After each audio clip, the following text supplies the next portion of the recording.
Toon Bells. કેવી વાત કરો છો ભૈયા? જો તમે પક્ષીઓના બધા જ ઈંડા આ રીતે તહસ નહસ કરી નાખશો તો જંગલના બધા જ પક્ષીઓ ખતમ થઈ જશે. પેલા ગીધની વાતોમાં વધારે ના આવો.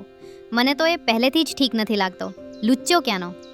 સુંદરપુર નામના જંગલમાં વડના એક ઊંચા ઝાડ પર એક ખૂબ જ સુંદર અને મોટો માળો બનેલો હતો, જેમાં 7 બાજ ભાઈઓ પોતાની એકમાત્ર લાડલી બહેન સાથે રહેતા હતા. ભૈયા, ઘરમાં ખાવા માટે કંઈ પણ નથી. આજે તો હવામાન પણ ચોખ્ખું છે અને વરસાદ પણ નથી પડતો. તમે લોકો જઈને જમવાની વ્યવસ્થા કરી આવો. ત્યાં સુધી હું માળાની સાફ સફાઈ કરી લઉં અને નદીએથી થોડું પાણી ભરી લાવું. તું બિલકુલ સાચું કહે છે બંનો. અમે ખાવાની શોધમાં જઈએ છીએ અને તું સરોવરથી પાણી લઈ આવ. ભાઈઓને શિકાર પર મોકલ્યા પછી બંનો માટીનો એક નાનકડો કટોરો લઈને સરોવર તરફ પાણી લેવા જાય છે. ત્યારે જ તેની નજર એક વૃદ્ધ ગિદ્ધ પર પડે છે, જે સરોવરના કિનારે બેસીને કોઈ મરેલા પ્રાણીને ખાઈ રહ્યો હતો. ગીધ કાકા, એક વાત કહું, ખોટું ના લગાડતા. આ ચોખ્ખા પાણીનું સરોવર છે. તમારે અહીં કિનારે બેસીને આ ના ખાવું જોઈએ. તમારું આ વધેલું એઠું ખાવાનું જો પાણીમાં જશે તો આખા પાણીમાં ગંદકી અને સડો પેદા થશે. બહુ જીભ ચલાવવા લાગી છે. જાણે છે હું કોણ છું? જુઓ કાકા, મેં તમને કોઈ ખોટી વાત નથી કહી. માન્યું કે ઉંમરમાં તમે મારાથી બહુ મોટા છો, પણ એનો અર્થ એ નથી કે તમે જે પણ કરશો એ સાચું જ હશે. ખેર, હું મારા ભાઈઓ માટે પાણી લેવા આવી હતી. તમારી સાથે ફાલતુ વાતો કરીને હું મારું મન ખરાબ કરવા નથી માંગતી. બંનો પાણી ભરીને ત્યાંથી જવા લાગે છે. અરે ઓ બંનો, તને તારા 7 ભાઈઓ પર બહુ અભિમાન છે ને? તું જોજે, એક દિવસ તારું અભિમાન ધૂળમાં મેળવી દઈશ. એ જ 7 ભાઈઓ જેના જોરે તું જંગલના દરેક પક્ષી સાથે ઝઘડો કરતી ફરે છે ને, એક દિવસ એવો આવશે કે એ જ તારા જીવના દુશ્મન બની જશે. અરે જાઓ જાઓ, તમારા જેવા ગીધની વિચારધારા ક્યારેય ના બદલાય. તમારા કરતાં તો અમે બાજ સારા છીએ, જે મહેનત કરીને શિકાર કરી પોતાનું પેટ ભરીએ છીએ. અને તમારા જેવા પક્ષીઓ તો બસ કોઈ પ્રાણીના મરવાની રાહ જુએ છે, જેથી તમે તેનું માંસ નોચીને ખાઈ શકો. જેવું સડેલું માંસ તમે ખાઓ છો ને, તમારી વિચારધારા પણ એવી જ ગંદી થઈ ગઈ છે. ગિદ્ધને ખરી ખોટી સંભળાવ્યા પછી બંનો પાણી લઈને પાછા પોતાના માળામાં જાય છે. થોડીવાર પછી બંનોના 7 ભાઈઓ ઉડતા ઉડતા સરોવર પાસેથી પસાર થાય છે. ત્યારે તેઓ જુએ છે કે ગિદ્ધ પોતાનો શિકાર ખાધા પછી કિનારે બેસીને આરામ કરી રહ્યો છે. ગીધ કાકા, લાગે છે આજે જમવાની વ્યવસ્થા થઈ ગઈ છે, એટલે જ નિરાંતે તડકો શેકી રહ્યા છો. હા ભાઈ, અમારે તો જમવાનું પણ થઈ ગયું અને પેટ ભરીને મીઠું મીઠું પાણી પણ પી લીધું. હવે તો હું આખો દિવસ અહીં આરામ કરીશ. તમારી વાત કરો, તમે તમારા 7 ભાઈઓ અને બહેન માટે ખાવાની વ્યવસ્થા કરી કે નહીં? અરે કાકા, શું કહીએ, અમને તો એમ હતું કે વરસાદ રોકાવાને કારણે આજે ચોક્કસ ઘણા બધા પશુ પક્ષીઓ ખોરાકની શોધમાં નીકળ્યા હશે, જેમનો અમે આસાનીથી શિકાર કરીશું. પણ આજે તો અમારા હાથે કોઈ મોટો શિકાર નથી લાગ્યો. બસ આ કૂતરાનું એક નબળું બચ્ચું મળ્યું છે. આજે તો લાગે છે આને ખાઈને જ ભૂખ મટાવવી પડશે. સારું કાકા, ચાલો ત્યારે. ઠીક છે, આજે તો જે મળ્યું છે એ જ ખાઈ લો. પણ ચિંતા ના કરો, તમારા કાકા તમારી સાથે છે ને, પછી ફિકર શું છે? કાલે હું તમને એક એવા ઝાડ પાસે લઈ જઈશ જ્યાં ઘણી બધી સુંદર પક્ષીઓએ ઈંડા મૂક્યા છે. એ ઈંડા ખાઈને તમારો દિવસ બની જશે. ઠીક છે કાકા. 7 ભાઈઓ પોતાનો શિકાર લઈને પાછા માળે પહોંચે છે અને માંસ રાંધવા માટે પોતાની બહેનને આપી દે છે. વાલી બહેન, આજે તો તું આ જ રાંધી દે, પણ કાલે ગીધ કાકાએ વાદો કર્યો છે કે તેઓ આપણને પક્ષીઓના નન્ના મુન્ના બચ્ચા અને ઈંડા ખવડાવશે. મને તો અત્યારથી જ વિચારીને મોઢામાં પાણી આવી રહ્યું છે. કેવી વાત કરો છો ભૈયા? જો તમે પક્ષીઓના બધા જ ઈંડા આ રીતે તહસ નહસ કરી નાખશો તો જંગલના બધા જ પક્ષીઓ ખતમ થઈ જશે. પેલા ગીધની વાતોમાં વધારે ના આવો. મને તો એ પહેલેથી જ ઠીક નથી લાગતો. લુચ્ચો ક્યાંનો? બંનો સાચું કહી રહી છે, પક્ષીઓના નાના બચ્ચા અને ઈંડા ખતમ કરવાથી તેમની આખી પેઢી જ ખતમ થઈ જશે. મને લાગે છે આપણે આવું ખોટું કામ ના કરવું જોઈએ. શિકાર કરવો એ આપણી મજબૂરી છે, તેને શોખ ના બનાવો. 7 બાજમાંથી ફક્ત એક મંજલો એટલે કે વચ્ચેનો બાજ જ હતો જે પોતાની બહેનની વાત સાથે સહેમત હતો, જ્યારે બાકીના ભાઈઓ ગમે તે ભોગે પક્ષીઓના બચ્ચા અને ઈંડા ખાવા માંગતા હતા. બીજા દિવસે ગિદ્ધ 7 બાજને પક્ષીઓના રહેઠાણ પર લઈ જાય છે, જ્યાંથી બાજ પક્ષીઓના બચ્ચા અને ઈંડા ઉપાડીને પોતાના માળામાં પાછા ફરે છે. આ લે બંનો, આજે તો જમવાની વ્યવસ્થા થઈ ગઈ છે. તું જલ્દીથી રાંધી લે, પછી આપણે બધા સાથે મળીને જમીશું. ગુસ્સામાં બબડતી બંનો પોતાના ભાઈઓ માટે રસોઈ બનાવી રહી હતી કે ત્યાં જ તેની આંગળી કપાઈ જાય છે અને તેના મોઢામાંથી એક ચીસ નીકળી જાય છે. અરે આ શું થઈ ગયું? હવે જો ભૈયાએ મારી કપાયેલી આંગળી જોઈ લીધી ને તો વગર કારણે આખું આકાશ માથે લેશે. બંનો પોતાની કપાયેલી આંગળી છુપાવવાની કોશિશ કરી રહી હતી ત્યારે જ તેના લોહીના થોડા ટીપા બાજના ભોજનમાં ભળી જાય છે.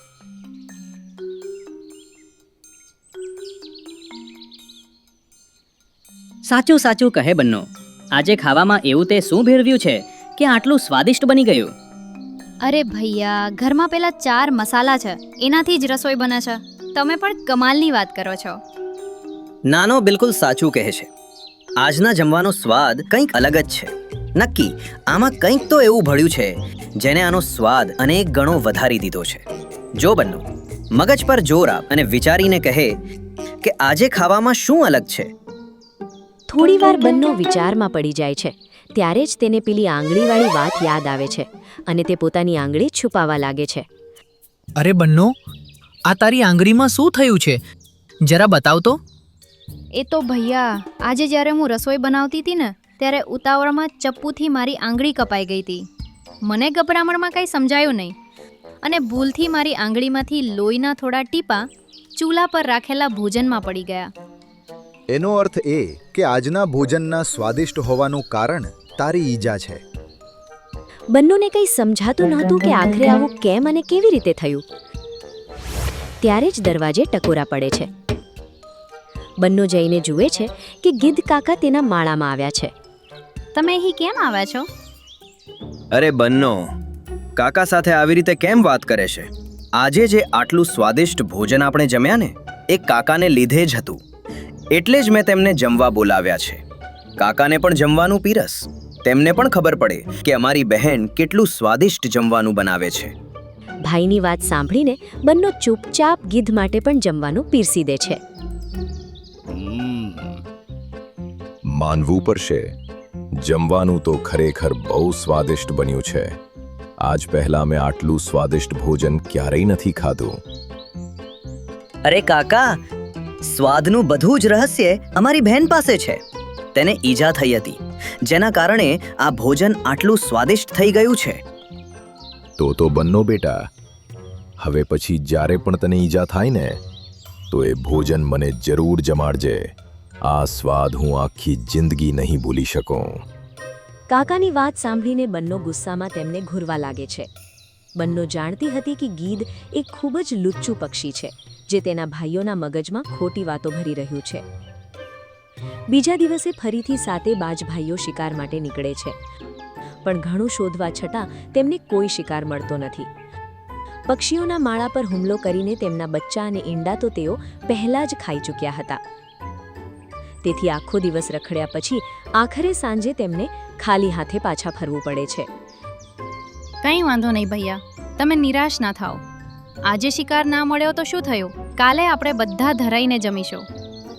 બીજા દિવસે પણ 7 બાજ ભાઈઓ શિકાર માટે નીકળે છે, પણ આજે પણ તેમની સાથે એવું જ થાય છે.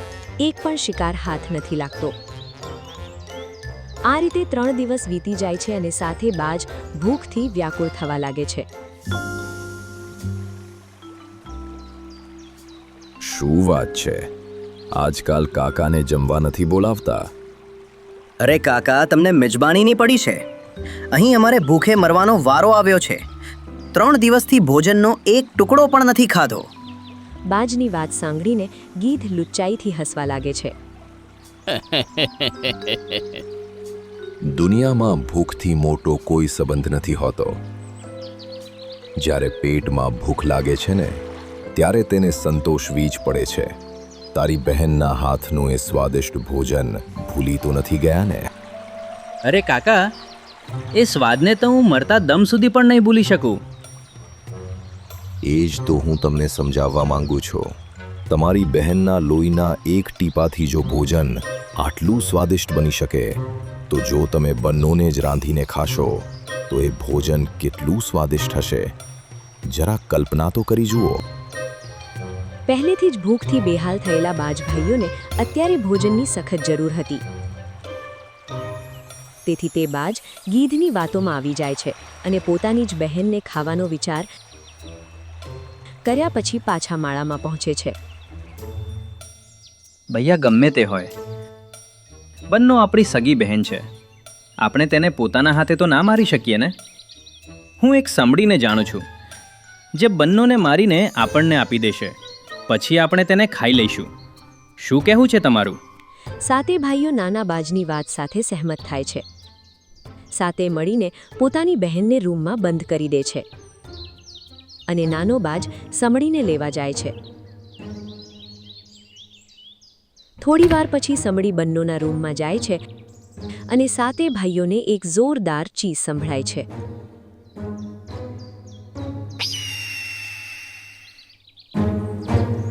તમારા કહ્યા મુજબ મેં તમારી બહેનને મારી નાખી છે, પણ તમે જાણો છો મરતા પહેલાં તેણે શું કહ્યું? તેણે કહ્યું કે તેને ખુશી છે કે તેને ખાઈને તેના ભાઈઓની ભૂખ મટી જશે. સમડીની વાત સાંભળીને સાતે ભાઈઓની આંખોમાં આંસુ આવી જાય છે અને તેઓ રડી રડીને પોતાની બહેન બંનોને યાદ કરવા લાગે છે. બંનોને ખાવા કરતાં તો સારું હોત કે અમે સાતેય ભાઈઓ ભૂખથી તડપી તડપીને મરી ગયા હોત. આવો વિચાર પણ અમારા મનમાં કેવી રીતે આવ્યો? બહુ મોટું પાપ કર્યું છે અમે. ભગવાન અમને ક્યારેય માફ નહીં કરે. લાવો આ ચપ્પુ, હું મારો જીવ આપીને પશ્ચાતાપ કરવા માંગુ છું. મોટા ભાઈની વાત સાંભળીને બાકીના બાજ ભાઈઓ પણ મરી જવાની વાત કરવા લાગે છે. ત્યારે જ બંનો અંદરના રૂમમાંથી બહાર આવે છે. તમારી બહેનને કંઈ જ નથી થયું. આ બધું નાના બાજ, બંનો અને મારી મિલીભગત હતી, જેથી અમે તમને અહેસાસ કરાવી શકીએ કે તમે કેટલી મોટી ભૂલ કરી રહ્યા હતા. અમને માફ કરી દે બહેન. આ બધો ખરાબ વિચાર અમારા મનમાં પેલા નીચ ગીધે નાખ્યો હતો. ત્યારે જ અમે આ પાપ કરવા તૈયાર થઈ ગયા. એ ગીધને તો હું નહીં છોડું. સાતે ભાઈઓ મળીને ગીધ પર હુમલો કરી દે છે. ગીધ વૃદ્ધ થઈ ગયું હતું, તેથી તે સાતે બાજનો હુમલો સહન કરી શકતું નથી અને આ હુમલામાં તેનું મોત થાય છે. અને પછી સાતે બાજ પોતાની એકમાત્ર બહેન સાથે પ્રેમથી પોતાના માળામાં રહેવા લાગે છે. અપંગ સારસ અને જાદુઈ ચકલી. એક જંગલમાં બધા પશુ પક્ષીઓ હળી મળીને રહેતા હતા. તે જંગલમાં એક સુંદર મજાનું તળાવ હતું કે જેમાં જંગલના બધા પશુ પક્ષીઓ પાણી પીવા માટે આવતા હતા. સારસોનું એક ટોળું પણ સવાર સાંજ ત્યાં આવતું હતું. પણ એક સારસ એવું હતું કે જે દિવસ અને રાત ત્યાં જ ભટકતું રહેતું હતું.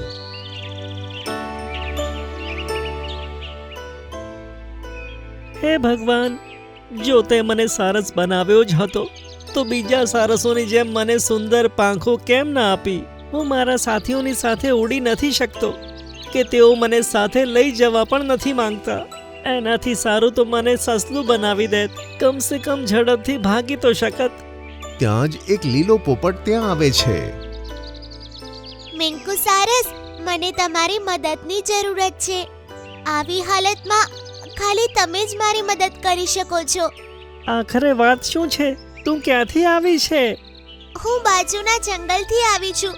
મેં સવારે જ એક ઈંડું આપ્યું હતું, પણ અનાયાસે મારું ઈંડું સરકીને એક કેવા ખાડામાં પડી ગયું જે બહુ જ બારીક અને ઊંડું છે. શું તે તેને નીકાળવાનો પ્રયત્ન ના કર્યો? મેં અને જંગલના ઘણા પશુઓએ પ્રયાસ કર્યો, પણ એ ખાડો એટલો નાનો છે કે એમાં કોઈનો હાથ નથી જઈ શકતો. પણ તું તારી ચાંચથી એને કાઢી શકે છે. હું રાજી ખુશીથી તારી સાથે આવવા માટે તૈયાર થઈ જાત, પણ તને કદાચ ખબર નથી, હું એક પાંખથી અપંગ છું. હું ઉડી નથી શકતો. તો પછી તારો કોઈ મિત્ર તો હશે, કોઈ બીજો સારસ? હા, ઘણા સારસ છે અને તેમને આવવાનો સમય પણ થઈ ગયો છે. તેની વાત સાંભળીને પોપટ ત્યાં જ રોકાઈ ગયો. થોડી વાર પછી જ્યારે સારસોનું ટોળું આવ્યું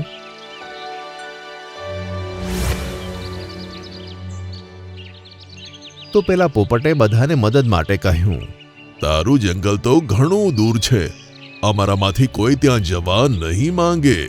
મારું ઈંડું જો એ ખાડામાં જ ફૂટી ગયું તો મારું બચ્ચું અંદર ને અંદર જ મરી જશે.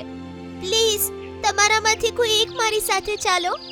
અમે તો એ બાજુ જતા જ નથી, અને એમાંય તું આ જંગલની નથી. અમે તારી મદદ માટે ભલા આટલી બધી મહેનત કેમ કરીએ? આ તમે કેવી વાતો કરી રહ્યા છો? આના બાળકની જિંદગીનો સવાલ છે. જો તને તેની આટલી બધી ફિકર થતી હોય તો તું જ કેમ નથી જતો રહેતો? ઉડી નથી શકતો તો ચાલીને જતો રહે, પગ તો તારી પાસે પણ છે ને. આટલું કહીને બધા સારસ ત્યાંથી ઉડી ગયા. તું ચિંતા ના કર પ્યારા પોપટ, હું તારી સાથે આવવા માટે તૈયાર છું. સાંભળીને પોપટ ખુશ થઈ ગયો અને તેને પોતાની સાથે લઈ ગયો. કેટલા કલાકો ચાલ્યા પછી મિંકુ સારસના પગ દુખવા માંડ્યા. તે વચ્ચે વચ્ચે થોડો આરામ કરતો અને પછી પાછો પોતાના સફર પર નીકળી પડતો. આમ રોકાતા ચાલતા સાંજ પડતા તેઓ જંગલમાં પહોંચી ગયા. મિંકુ સારસ, આ જ છે એ ખાડો. મિંકુ સારસે જ્યારે તેમાં વળીને જોયું ત્યારે તેને તેમાં એક ઈંડું જોવા મળ્યું. હું હમણાં તેને નીકાળું છું. મિંકુ સારસે પોતાની નાજુક ડોક તેમાં નાખી અને પોતાની ચાંચની મદદથી પેલા ઈંડાને સાવચેત રહીને જમીન પર પકડીને મૂક્યું, જેને જોઈને પોપટ ખુશ થઈ ગયો. તારો ખૂબ ખૂબ આભાર મિંકુ સારસ. મને ખુશી છે કે હું તારી મદદ કરી શક્યો, પણ મારા પગે હવે જવાબ આપી દીધો છે. હવે તો કદાચ સવારે જ અહીંથી નીકળી શકીશ, જ્યારે મારો દુખાવો મટી જશે. ત્યાં જ પેલું ઈંડું એકદમ હલવા લાગ્યું અને ફૂટી ગયું.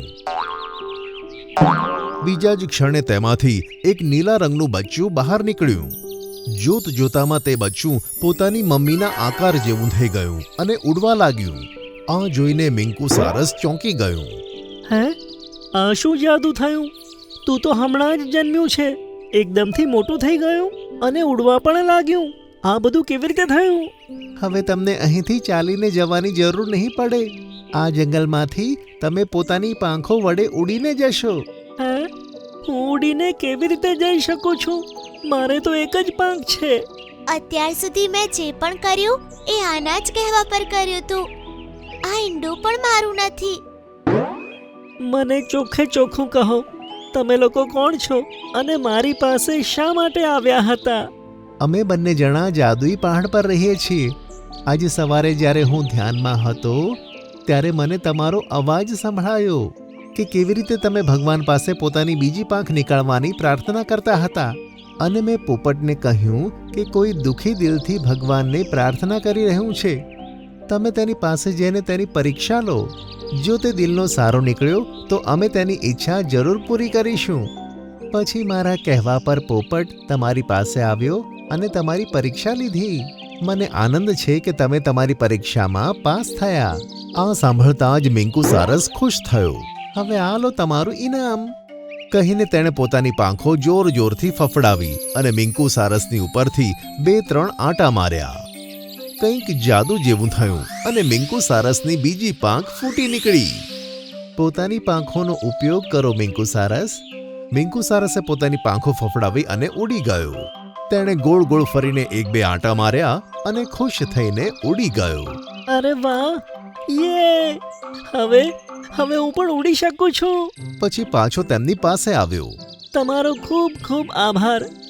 મને બીજી પાંખ આપીને તમે મારી બધી ઈચ્છાઓ પૂરી કરી. હવે તું તારા જંગલમાં જઈ શકે છે મિંકુ સારસ. યાદ રાખજે, જે રીતે આજે તે મારી મદદ કરી છે, આગળ પણ એ જ રીતે બીજાની ખૂબ મદદ કરજે.